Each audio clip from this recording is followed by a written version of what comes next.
Thank you, Michael. I think we'll be hearing more from the IJMDC. It is my pleasure and honor to welcome you here to this historic event. The conference will be seen as the beginning of the end of the Hashemite kingdom, and hopefully the beginning of the Jordanian presidency of my friend Mudar Shahran.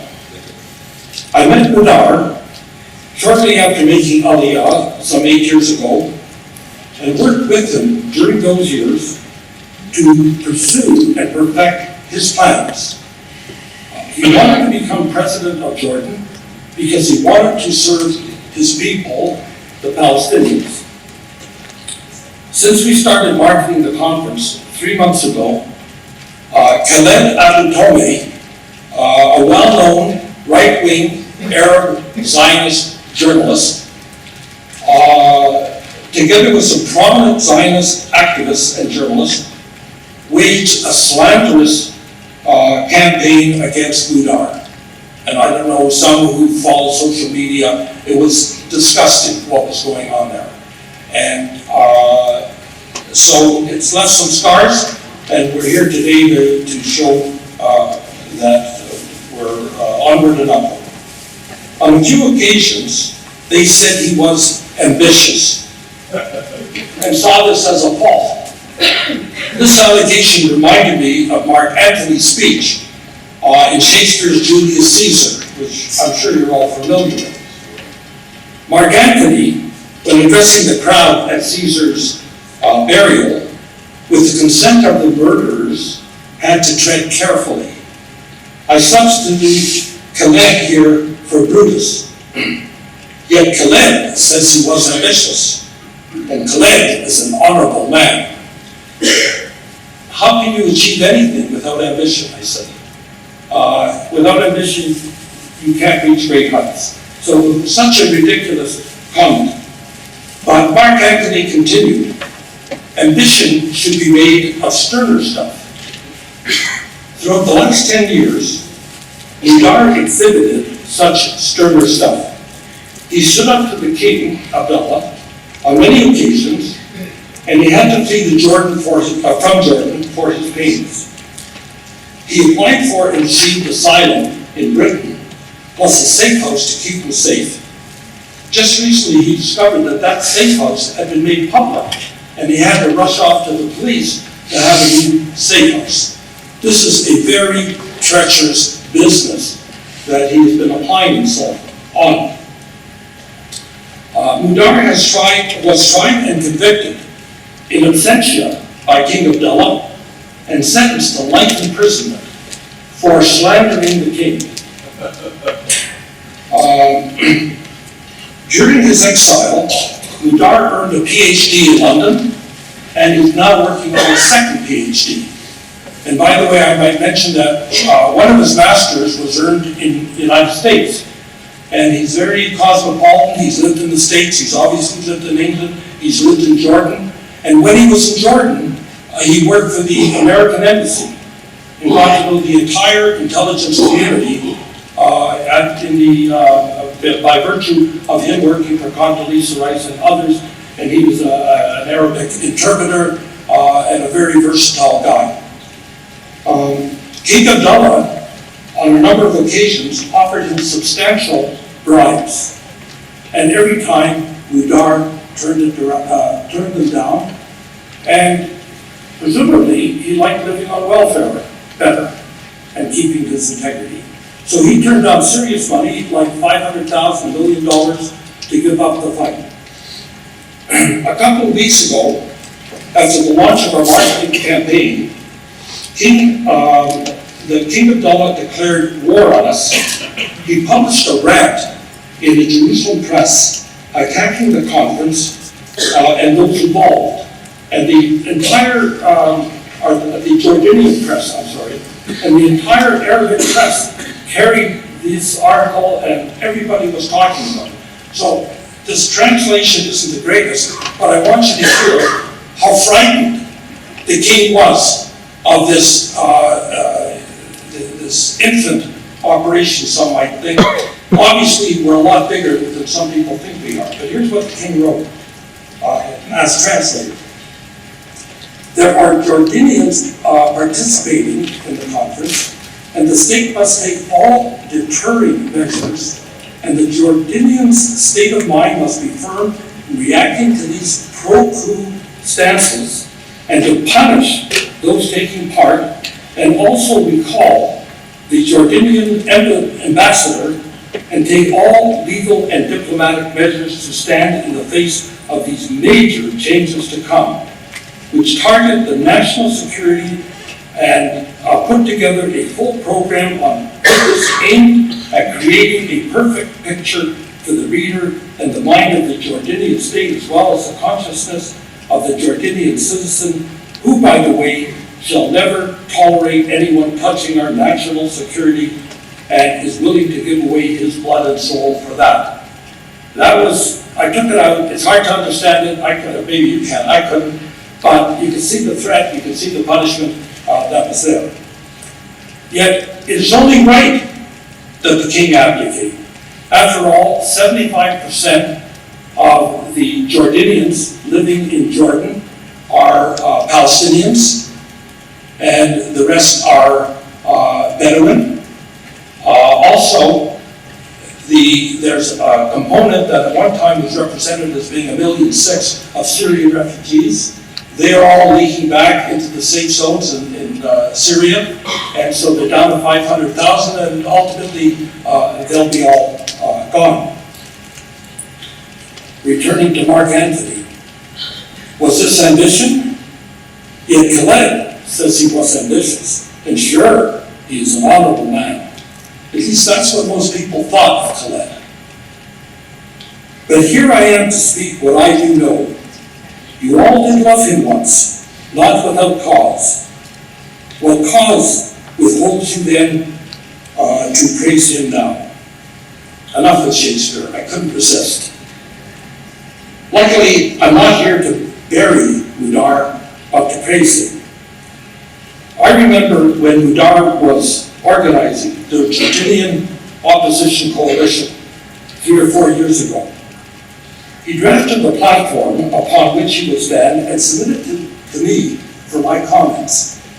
My concern was that his platform would be well received by Israelis. I wanted it to include the right of all Palestinians to return to Jordan, and he wanted it to include an invitation to Israel to help the Jordan economy. On the other hand, Muhdar had to take this platform and present it to his potential coalition partners and get them to sign on to the program. So he was torn. If he made it too pro-Israel, he might lose some of them, and so he negotiated this path through his persuasiveness, and I can tell you, very persuasive, and leadership. He managed to get their support for his vision of a democratic, secular state with the right of return. One that would live in peace and harmony with Israel, as Emir Faisal proposed a century ago. And he managed to get the coalition to accept a democratic, secular state. That's huge in the Arab world. And credit to him. I remember specifically his excitement when he got a 1 million-man Bedouin clan to join the coalition. One of their leaders, Abed al-Mala, is here today representing them to participate in the program. And I brought him here from the U.S. where he currently lives, quite fearful for his life when he returns to Israel. His life is in danger. That I can tell you from all the tracking that we have done. The platform was published in August 2015 and is available on my blog, Israel Pundit, for all to read. It's about a 15-page program that you can get into all the nitty-gritties of what everybody agreed to. Over these years, Muhdar planned to take power by giving some kind of insurrection, the right circumstances never presented themselves, due in part to Obama's desire to support the king and support the Muslim Brotherhood who supported the king. And you may be aware that the king is very close to Qatar. Both Qatar and the king support the Muslim Brotherhood, and they create an anomaly in terms of the Arab states who are, the Gulf states, who are declaring the Muslim Brotherhood a terrorist organization, who are boycotting Qatar. So there's a real division between the Arab Gulf states and Jordan. With the election of President Trump, everything changed. Mudar and I both saw the same possibility.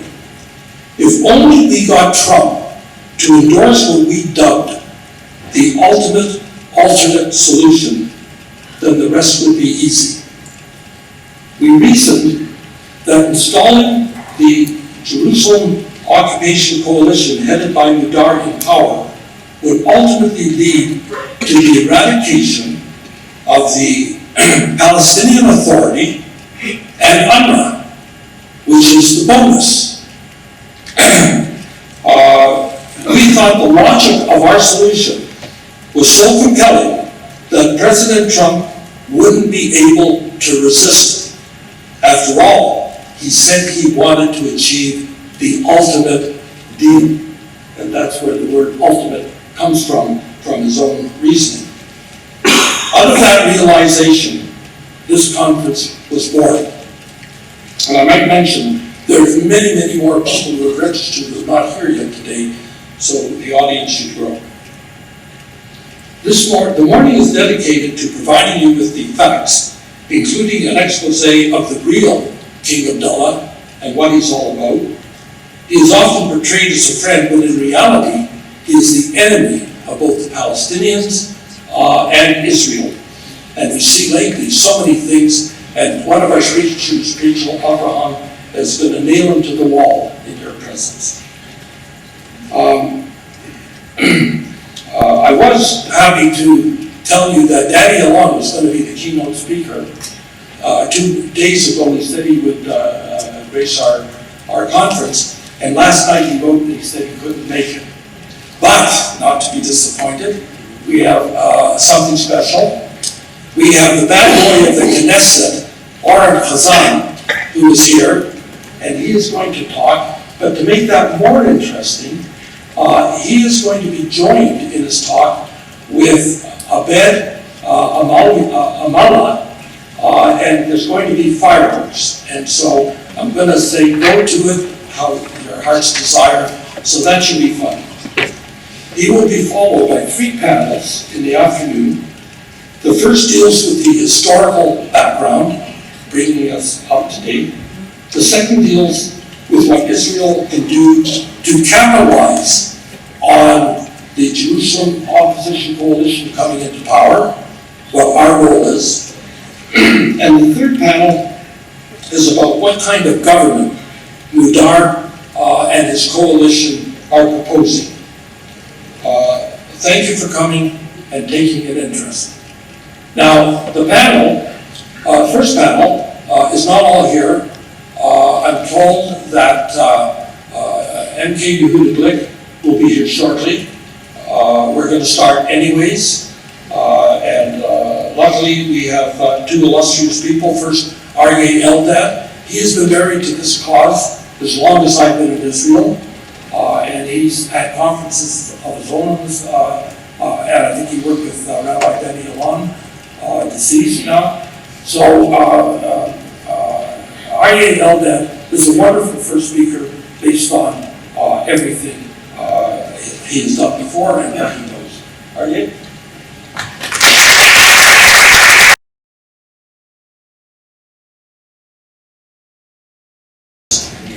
To the Weizmann-Faisal Agreement of 1919, which is almost 100 years old today. And I just thought I'd give you some historical detail on that agreement to start with, and then we'll move on to the Churchill era, which will shock many of you what Churchill did to the Zionist cause. But the Faisal-Weizmann Agreement was a political accord, was signed on January 3rd, 1919 by Weizmann as head of the Zionist organization and by Emir Faisal, who at the time was king of Syria. Important guy, important document. Under the terms of the agreement, the Arabs would recognize the Balfour Declaration and would encourage Jewish immigration and settlement in Palestine. That was their commitment. Freedom of religion and worship in Palestine was set forth as a fundamental principle, and the Muslim holy sites were to be under Muslim control, so you know where it comes from, and the Zionist organization, and the Jewish sites obviously under Jewish control. The Zionist organization promised to look into the economic possibilities of an Arab state and to help it develop its resources. That essentially was the deal. We'll welcome you, you help us with the economy. In the words of Faisal himself, we Arabs look with the deepest sympathy on the Zionist movement. Our deputation here in Paris is fully acquainted with the proposal submitted by the Zionist organization to the peace conference, and we regard them as moderate and proper. We will do our best, insofar as we are concerned, to help them through. We will wish Jews a most hearty welcome home.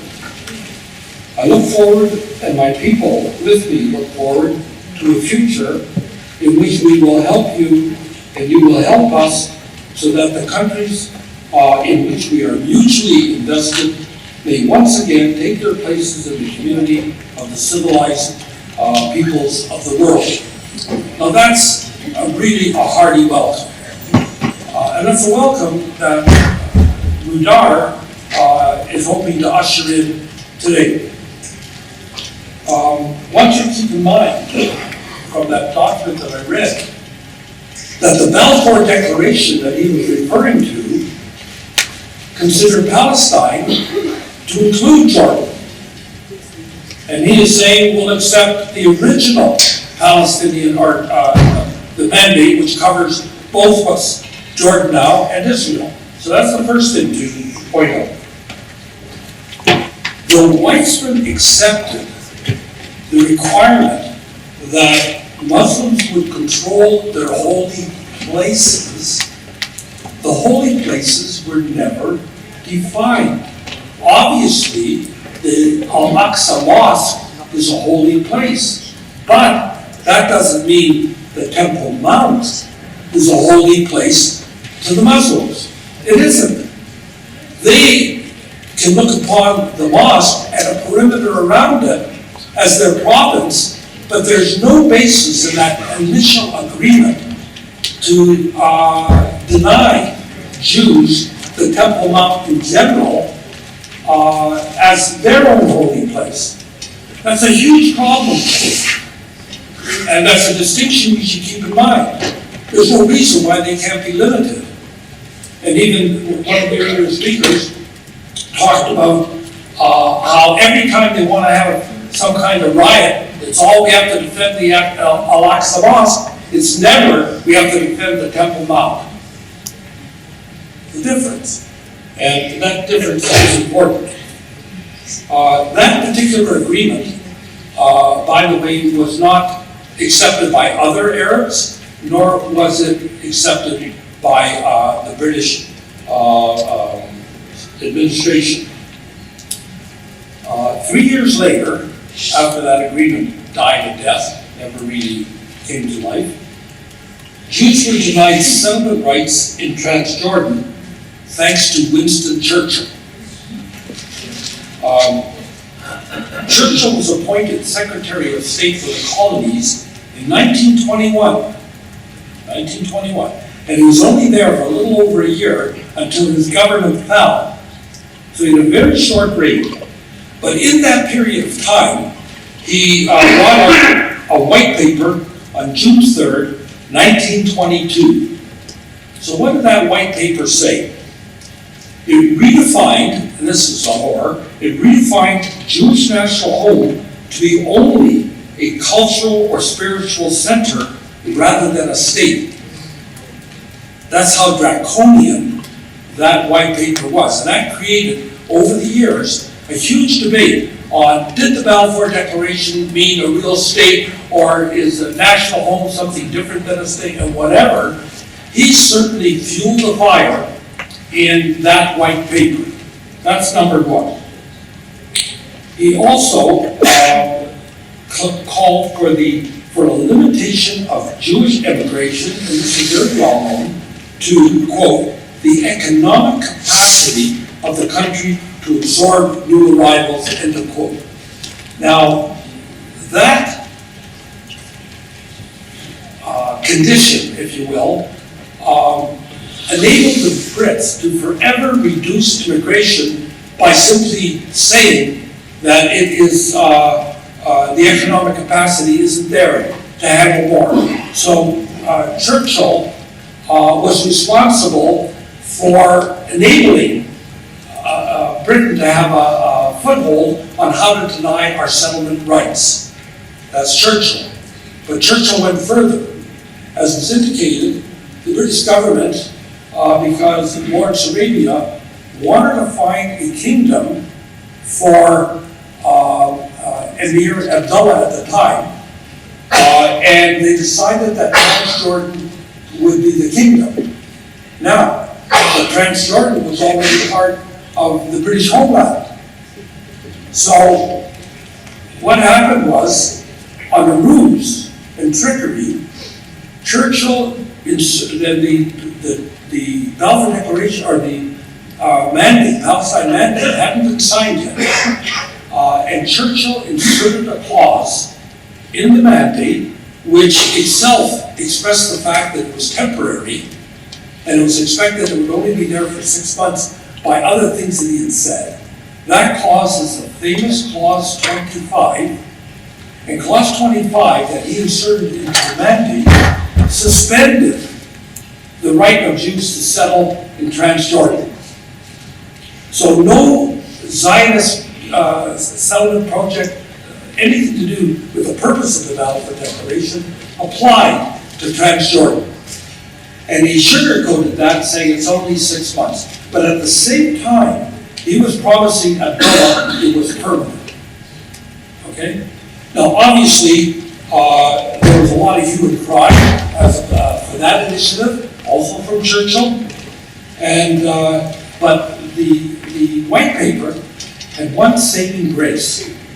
It recognized that the Jewish community in Palestine should be able to increase its numbers by immigration as of right, not of suffrage. That's a huge issue. We had the right to settle there. We didn't need permission to settle there. And that's what that clause meant, that as of right, not of suffrage. So, in that regard, the Transjordan at the time contained about 77-78% of the entire mandate. And Colonel Meinerzhagen, when he got wind of this, stormed into Churchill's office, figuratively, and violently objected. And for those who know this history, Meinerzhagen was a Christian and a very good friend of the Jews in the Zionist project. Quite famous as a friend, no question about it. And this is what he said to Churchill. In my considered legal opinion, the state of Israel has a dormant right, or legal right, to Transjordan. So it's just sleeping, he's saying, which, however, cannot be exercised unless Jordan as a state disintegrates, which would allow Israel to reclaim historic Jewish territories of Gilead and the conquered kingdoms of Moab and Edom, all of which were included in the Israelite kingdoms of David and Solomon. So he was a Christian friend of the Jews who knew his Bible, and he knew that just on the east side of the Jordan River, it was a major part of the Jewish empire, if that's the right word, what's the right word? The Jewish presence, if I may. And speaking aside, I was talking to Natalie Matar and about the conference or whatever. She says, I can't support anything about relinquishing our Jewish claim to Jordan. That was her comment. And this is making reference to that Jewish claim. And I said, our plan doesn't require you to relinquish anything. At the moment, what is Israel signed a peace agreement with Jordan. It's Jordan. We're not asking to put a stamp on that agreement. Actually, Israel isn't being asked to do anything in order to fulfill the hopes and desires of Mudar of taking option. We have no job there. As a matter of fact, we should fight it because it's a death knell to the Jordan opposition that Israel should be supporting. It serves no purpose. So the optics of it are that our government and our people should be totally against this happening. That's our position. Now, so how come the Zionist organization signed this? Churchill forced Weizmann to accept the Clause 25 in the mandate by saying, if you don't accept the clause, we don't sign the mandate. That was the demand. So Weizmann decided that he really had no choice. He needed to get the mandate with or without Transjordan. And they accepted that clause, and the consent, after all, was temporary. But Churchill was an honorable man, if you'll allow me. So that's how come. And it was only a month later that the mandate was officially confirmed, San Transjordan.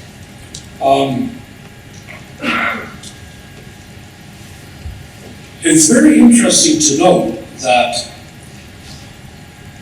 shortly thereafter, Britain, by the way, wasn't a member of the League of Nations at that time. And this is, I think, even before the mandate was officially confirmed, a joint resolution of both houses of Congress of the United States unanimously endorsed the mandate for Palestine, confirming the irrevocable right of Jews to settle in Palestine anywhere between the Jordan River and the Mediterranean Sea. Now, since so much today involves congressional resolutions, it's easy to get unanimous control of the resolutions when AIPAC is saying to you, we want you to sign if you want us to support us, and invariably we get 90-95% congressional support for anything that's good for Israel. But it's meaningless. Nobody acts on it. It's cheap to do it because it can cost you anything to do it. Okay? Now, similarly with this, you can't take it to the bank. It's just a unanimous resolution. But in the congressional record that at the time this was being debated, with respect to the Arabs living in Jewish Palestine, the congressional record contained the following: that if they will not consent to Jewish government and domination, they shall, and domination isn't in a slavery type sense, domination is the rule.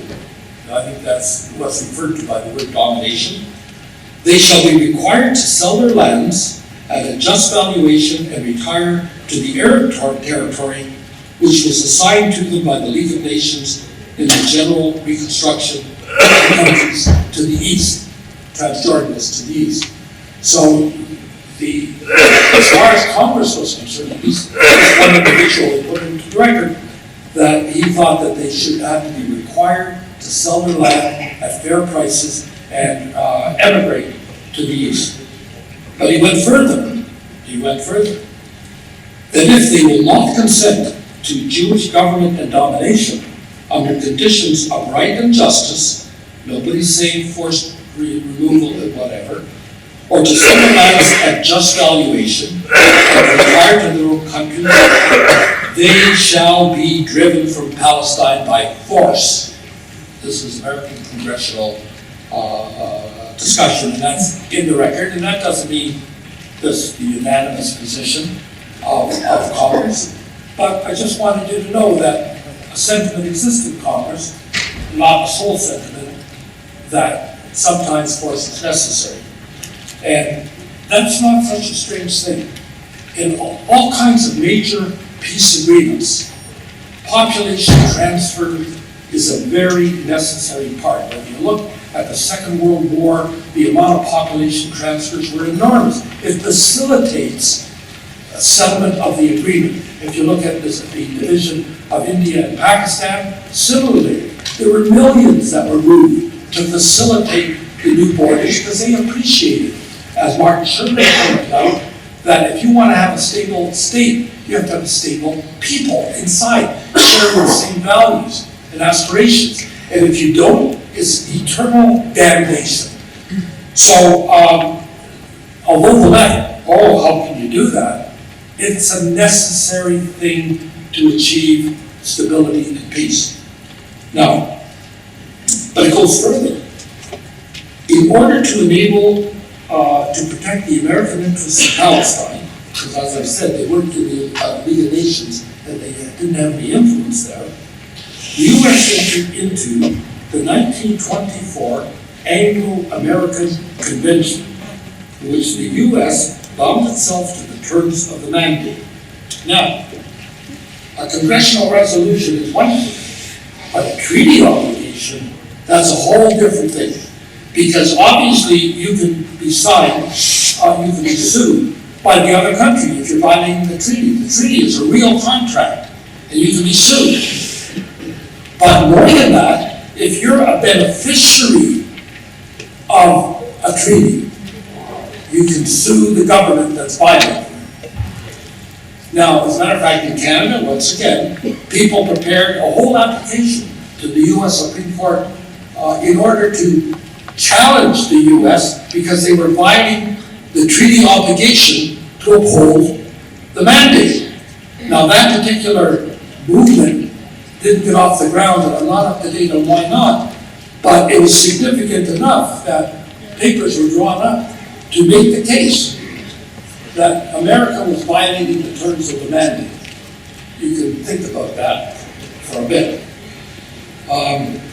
As it turned out, Weizmann never gave up hope for Transjordan's reattachment to the Jewish national home. And I think one of the speakers mentioned, well, certainly Meinerzhagen talked about that idea. But the hope that if Jordan fell, it could obviously, we could reclaim our right, whatever. To me, that's fanciful thinking. But at the time that this was happening, they knew that Jewish rights were really being denied, so it was something of some value that it could be repatriated to the Jews. Wishful thinking, whatever, it was. As late as 1943, Weizmann was told by Clement Attlee, who became the Prime Minister of Britain shortly thereafter, that, quote, something should be done about allowing the Jews to settle in Transjordan after the war. And I think to myself, what Jews? That Jordan would have been a lot more crucial, but for the Holocaust, we lost almost half the Jews existing at the time, and the land would really have been of some value. In 1946, Jordan declared its independence.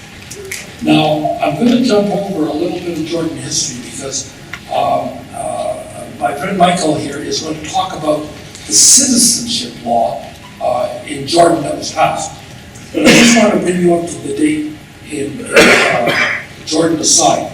As you may recall, last summer, a year ago summer, the GOP unanimously approved a pro-Israel platform at their convention in July 2016, which stipulated, quote, the U.S. seeks to assist in the establishment of a comprehensive and lasting peace in the Middle East to be negotiated among those living in the region. Very interesting, those living in the region, not between Israel and the PA. That's the essence of that factor. They weren't limiting the solution to a deal between Israel and the PA. And Donald Trump was in complete agreement with that final text. And both Greenblatt and Friedman were there when negotiations were taking place to pass that historic position for the GOP, which obviously, as you know, as the GOP is moving to the right, the Democrats are moving to the left. That's the reality we're in today. Now, when you look at that statement, gone was any reference to the Palestinian people, or to a two-state solution, or to the PA. These things don't get omitted by chance or by mistake. It's by design. And what Trump's advisors in the GOP were trying to do was to open up the door for all kinds of solutions. The ultimate solution, we might say. And now, along comes Nidar Safran, who is promoting the vision of Jordan as an Arab state and Israel to the Jordan River as a state of the Jews. And he intends to open up the doors to Jordan so that all Arabs currently called Palestinians could return to Jordan and be full citizens. Plus, he intends to open the door to Jordan so that Israel can fulfill Faisal's vision of the Jews aiding the Arabs in their economic development. His vision is like having a border between Canada and the United States. Totally, we do have our arguments, but totally friendly and positive and with respect. And I just want to say something about the right of return that he is proposing. And it will depend all on the lecture that Michael's going to give you about citizenship rights. But, well, maybe this will come after. I'll wait for his remarks, and maybe I have an additional comment. So it's my pleasure to introduce Michael to you, to give you a full understanding of what citizenship rights the Palestinians have in Jordan. Very key and very confusing to most people. I've never read an article that satisfied me on that issue.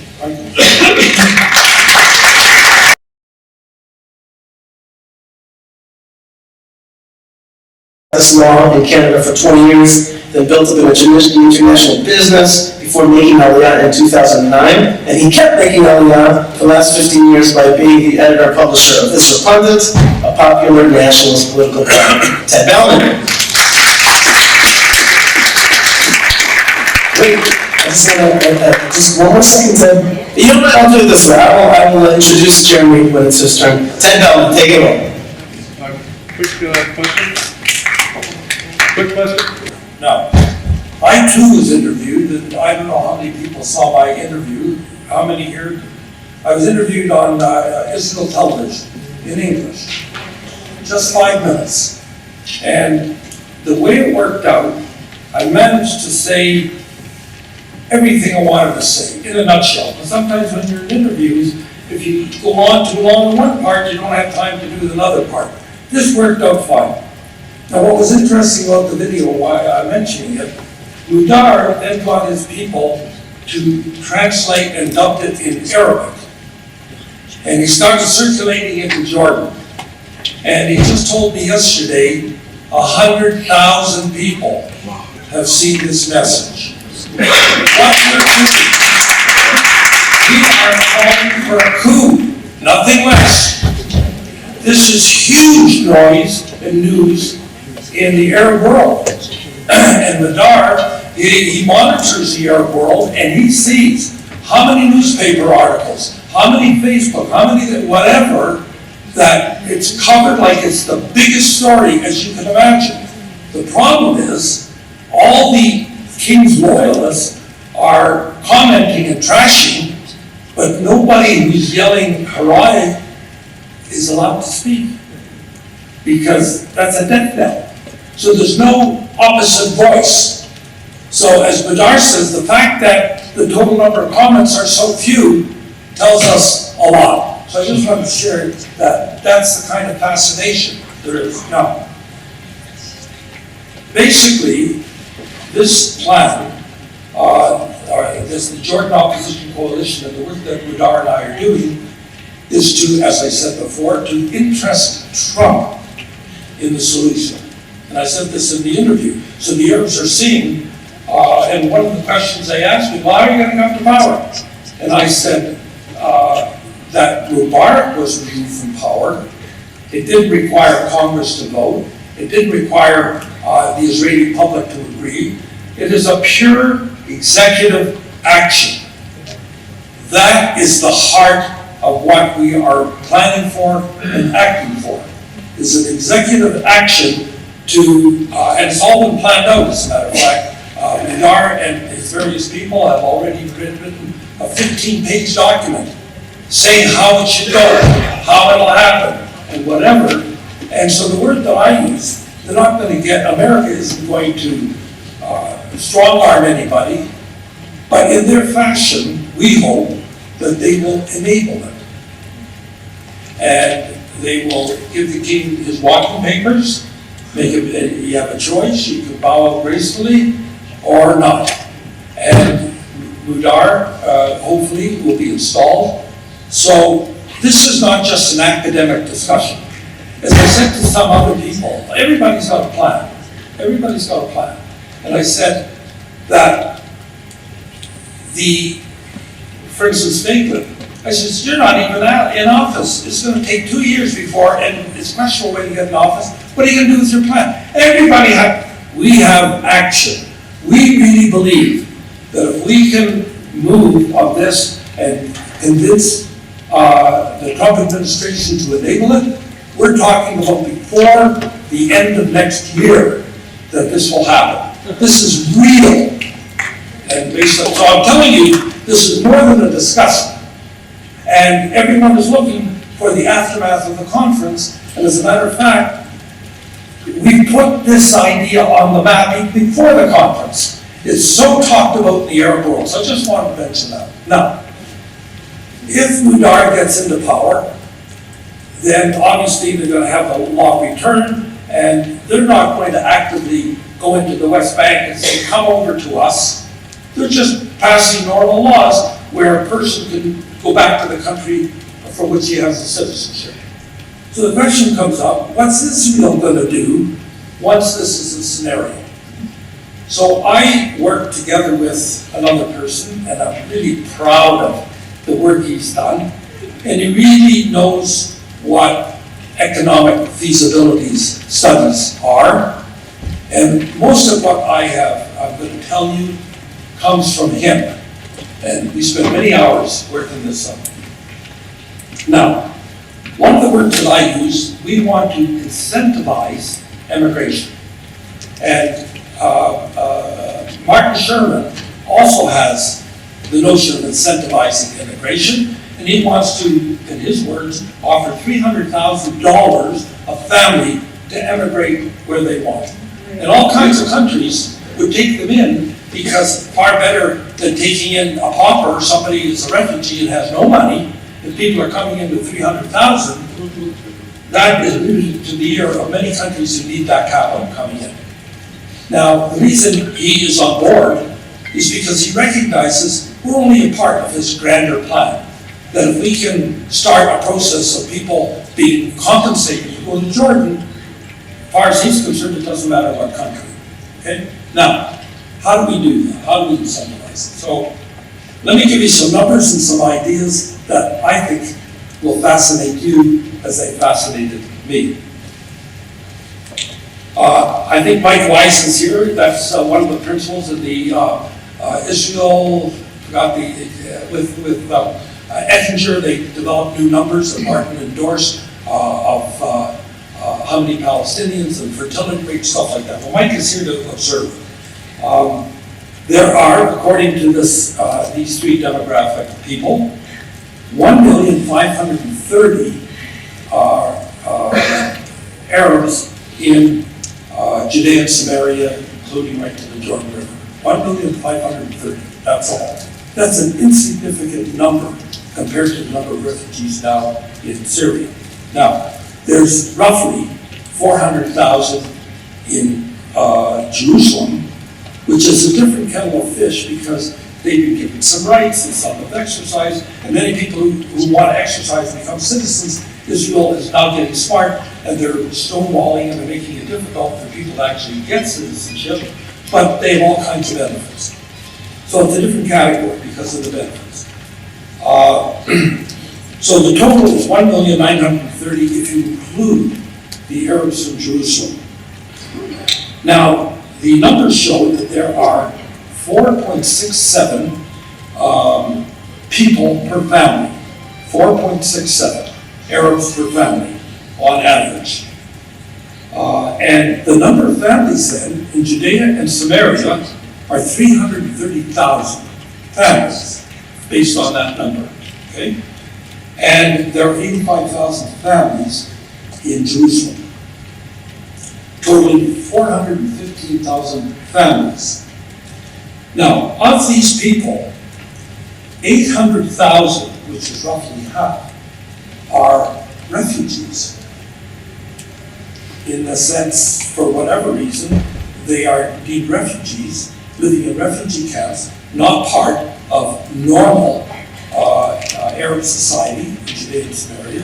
And the reason they are in refugee camps is one reason, and that is that there will be pressure on Israel to allow the refugees from Israel to return. So Jordan, like all other Arab countries, doesn't want to normalize them. So that's why they're still refugees, okay?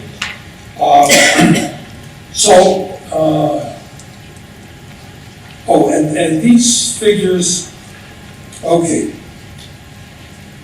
My friend, the feasibility studier, has calculated the cost of building housing in Jordan for this number of families, including university scholarships, pensions for the elderly, the infrastructural investment, and the Jordan water have been calculated, I'm talking about a scientist calculating, not broad strokes, to be $15,000 per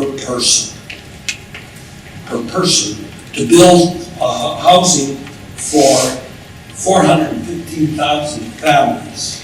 Why? Because housing in Jordan, as I recall, is about 30,000 per unit, whereas the land component of an apartment in Israel is 150,000 per unit. So looking at the whole idea of resettling in Jordan, it is so inexpensive, we could give the houses away and wouldn't even blink. So talk about incentives. We can say, we'll build you a house you can have for free. Just emigrate to Jordan and you'll get benefits. This is how strong the incentivization is. Now, our calculations, 90% of the registered UNRWA refugees will take this offer and go to Jordan, 90%, because they have nothing at the moment. We took a rough guess, this isn't scientific, 35% of Jerusalem residents because they have the benefits, and 60% of the population would move due to exceptional financial support. We're talking about a total 1.3 million Palestinians who would move east of the Jordan River, based on a few things. 60%, surveys have shown 60% of the Palestinians in the West Bank are prepared to leave, for instance. That's without incentives. What's the calculation now? What? What what's it total amount? Because of the amount of. Dollars, I'm coming to that. Now, if that's a question. Hold your horses, okay?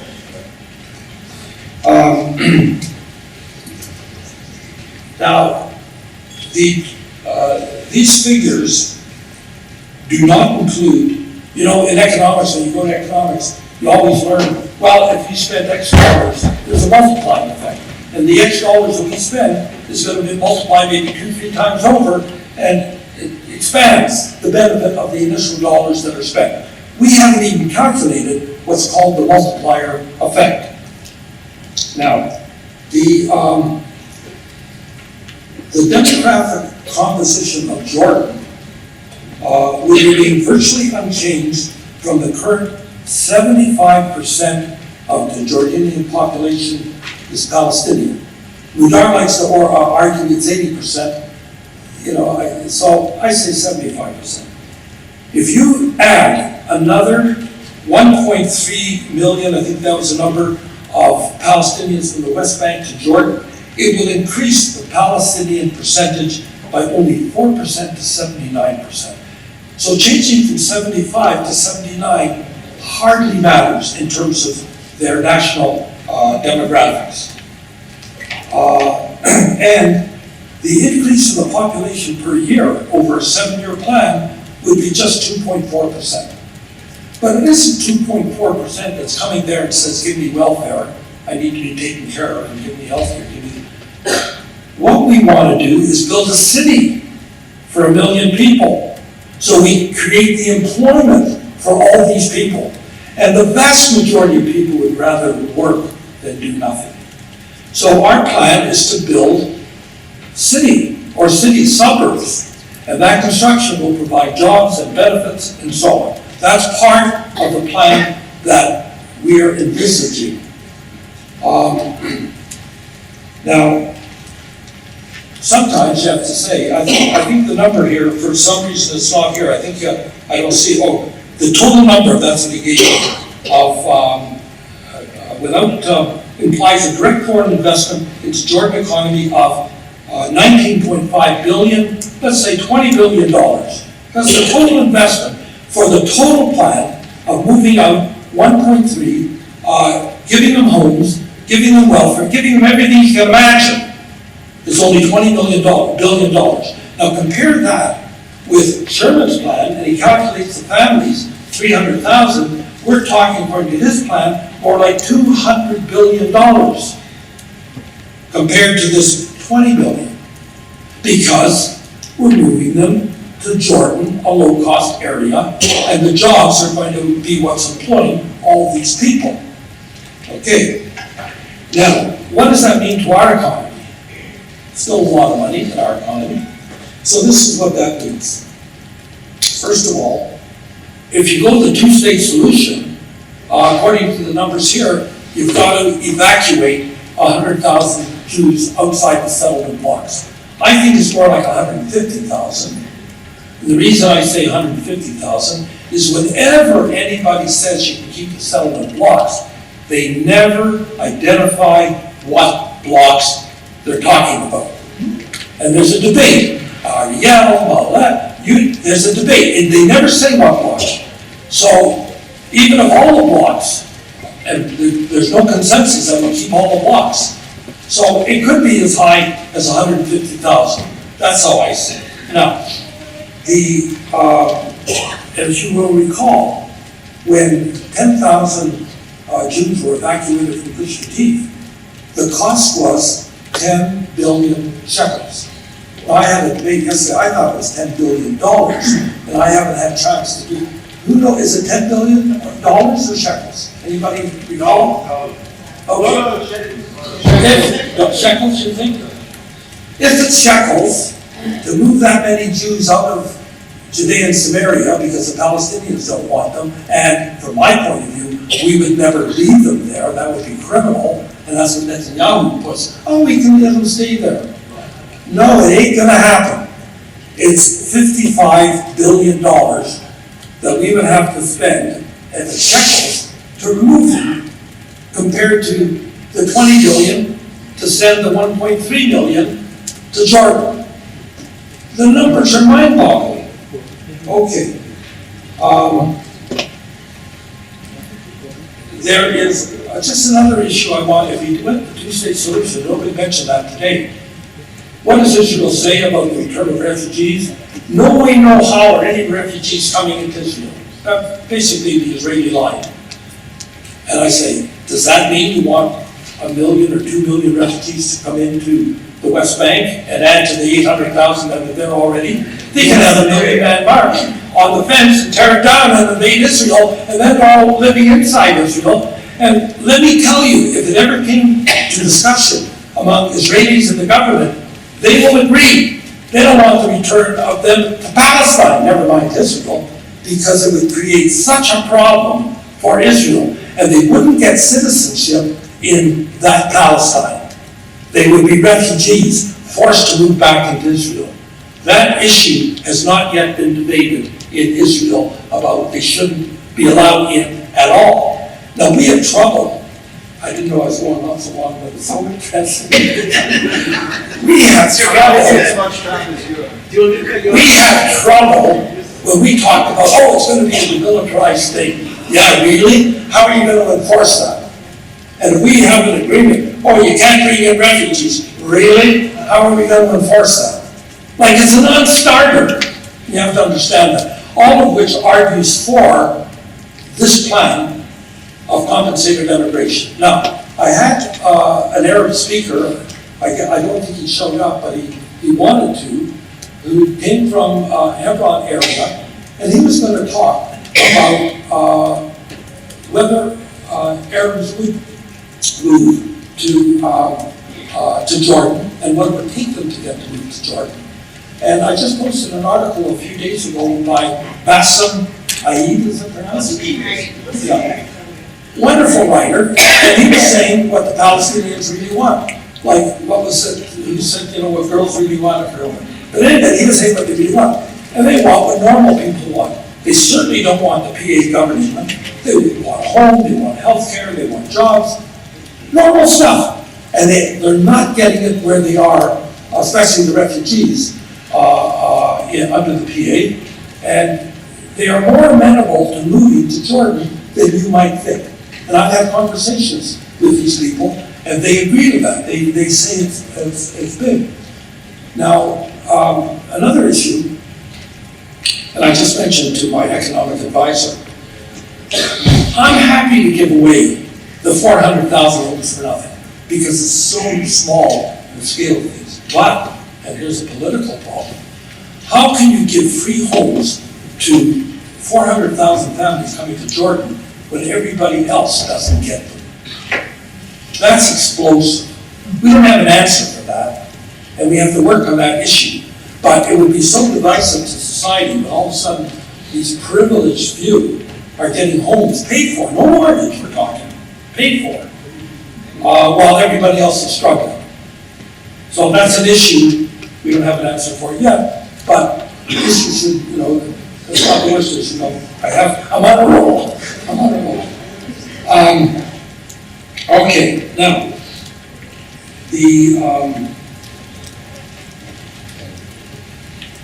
I want to move to Jordan.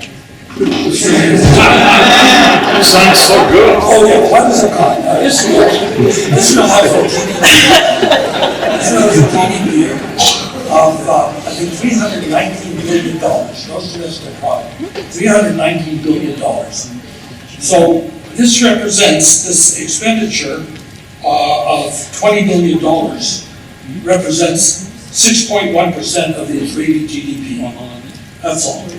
Not an insignificant amount, but not one that we can't handle. That's assuming we do it in 1 year. We're not going to do it in 1 year. If we do it over 7 years, it is less than 1% of Israel's GDP if we had to pay for it ourselves, if nobody else was helping us with the expenditure. You wouldn't even notice it.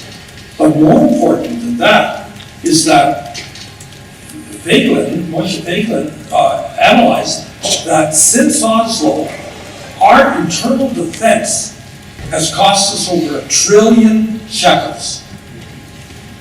There are all kinds of costs involved in managing the status quo, which I don't think is sustainable because we're being labeled, our kids on campus are being attacked, whatever. We have to get rid of the status quo. So in any event, it's a very small number that we can manage. Now, I just, okay, now one other thing. Does anyone know what our national debt is now? We're 62% of our GDP. 62%. Do you know that if we, Canada, compared to that 62%, is 84%, Germany 80%, the UK 89%, and get this, United States 104%.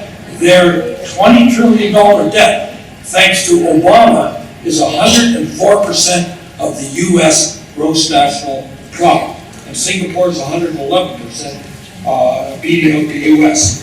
Now, if Israel absorbs and pays for it by borrowing, we just go to 68% of our GDP as a debt compared to everybody else.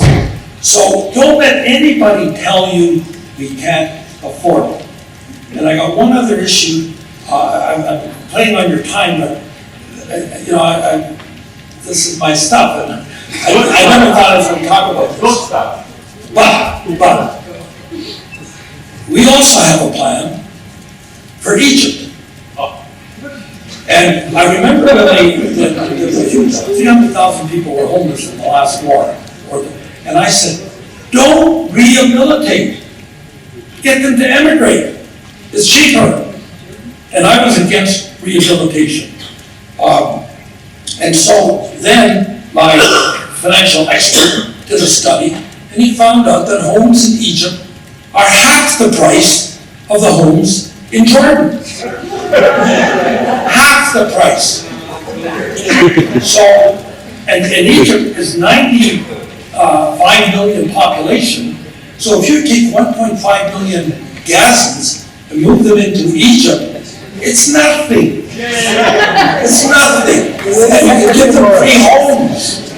That just shows you how much our government is not looking for, the obvious. That's the obvious. Why are we perpetuating these problems? So that is for Jordan. And I was going to talk to you about one other thing, but I'm not. I'm going to say my welcome, and it's my pleasure to share it.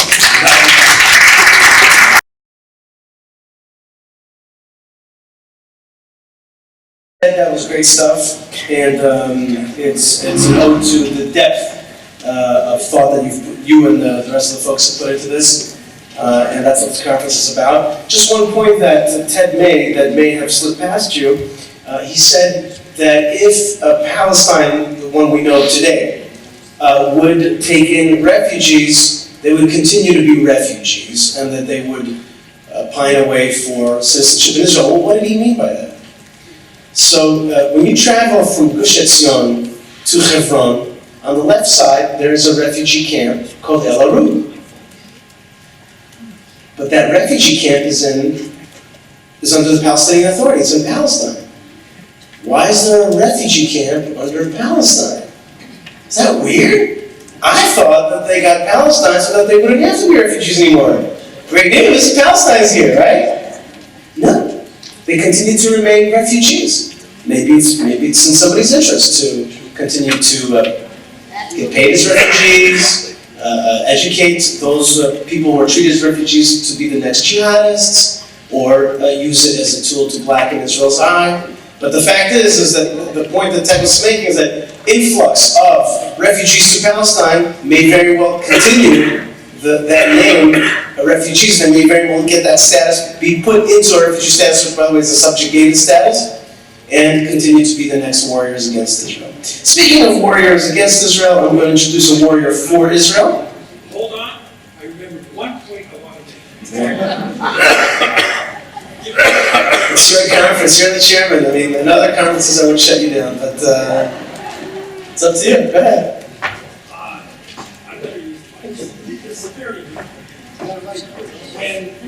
When Lieberman came out with the asinine plan to double the population in Calcilla, I had a heart attack. What insanity.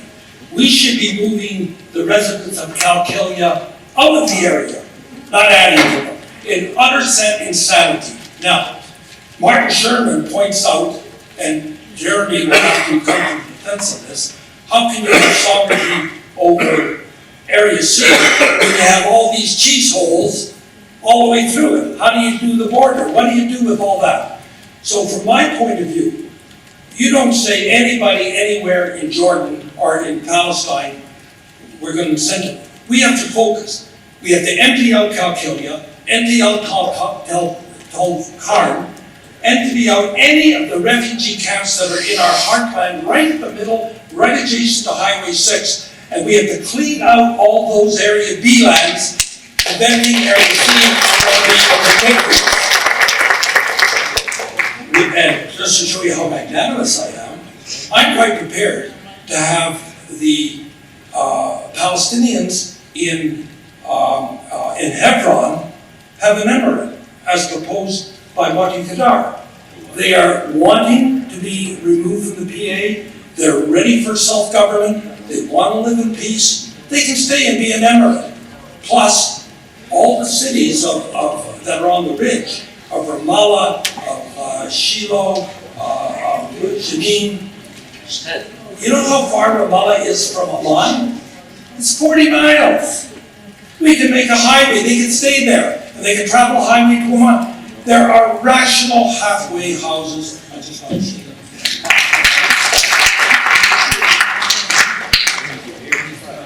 Right, okay.